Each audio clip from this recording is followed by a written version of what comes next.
Hey y'all, it's Lana, and come get in this kitchen with me. I know it's 10 o'clock, but let's cook a steak. My kitchen, my rules, y'all kitchen, y'all rules. And not too much on the angles, I had to record this myself. This is literally like my basic of what I season everything with, pretty much. One thing about this kitchen over here, we don't measure nothing. Not nothing. So please don't ask me how much of anything because, baby, I don't know. I'm also heavy-handed, so within every bite, you're going to taste something. Ain't nothing going to be bland over here. And one thing, I will put the Dell seasoning liquid on first and then your seasonings after. But if you need an example of what it's supposed to look like, this is it. And for the sides, we're going to have a load of baked potatoes, so I use real bacon. I've never used this bacon before, but I definitely got this little hack off TikTok where they put flour on bacon and it doesn't shrink up as much. It definitely does work. Watch this.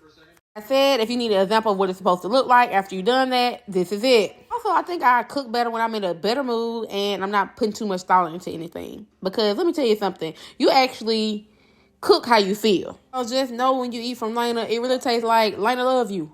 Now we can start putting the steak on. Not too much on me because usually I let things marinate overnight, but this was a last minute meal.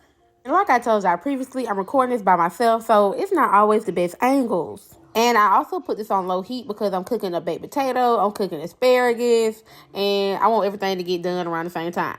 When I say asparagus, I mean air fried that came out of a bag.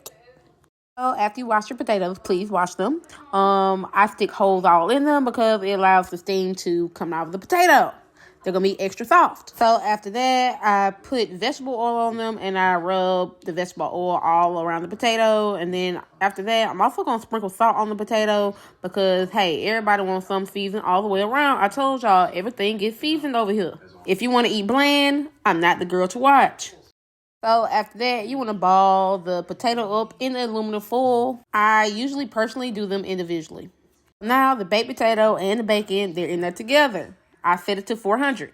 Now you see the grease is really absorbing the flour and ain't no flour though for real. So if you want a quick meal, this is kind of one because these only take like 6 minutes and the asparagus only takes like 10 minutes in the air fryer. So hey, the longest thing you're going to cook is your baked potato really. And we're about to make the cheese sauce for your baked potato. And I usually start off with a cheddar cheese soup. It looks kind of gross right now. I don't like this yellow color either. So I then add sour cream to it. It's going to lighten it up and it's going to give it a nice smooth texture. I do have a friend that does not like sour cream and I don't like that about him. And for the seasoning, it's just seasoning salt, garlic powder, and black pepper.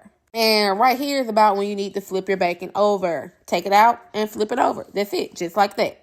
And then you can put it back in. Told y'all the bacon is not going to shrink up that much. Not really. And this is what your bacon should look like when it's done. Like crispy, but not so hard and crispy that it's going to break your tooth. Now back to these steaks. I told you I put them on low heat, so I put them on like 2 or 4. Also, please make sure you are flipping your steaks over. Otherwise, they're going to be so done on one side and not done on the other. They're going to be basically burnt.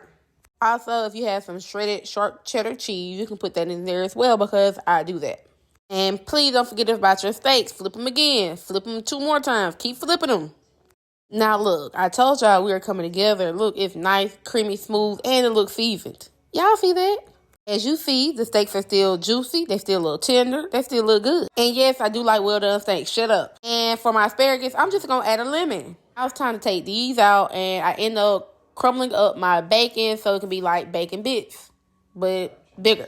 Now, if you cut into your baked potato and it's not cutting like this, please place it back in. It is not done. And when you crack it open, it should look just like this. Nice and quick, nice and easy. Now, as far as your broccoli, just cut up some butter, place it on top, and it should melt by itself. Don't forget to season your broccoli. As far as this cheese sauce, it should be pouring just like this. Please put it on low heat, like 2 or 3. Be even 1 or low, depending on how your stove cooks. As far as the baked potato, I put butter inside the baked potato. I put the broccoli inside the baked potato. Now I'm just layering it with cheese. And it should look a little like this. Now we're about to go in with the bacon and place the bacon on top. And then just a little bit more cheese. I really love cheese, y'all. I don't know why. And this is your finished touch. This is what your meal should look like. Nothing on this plate should be dry. Bye, y'all.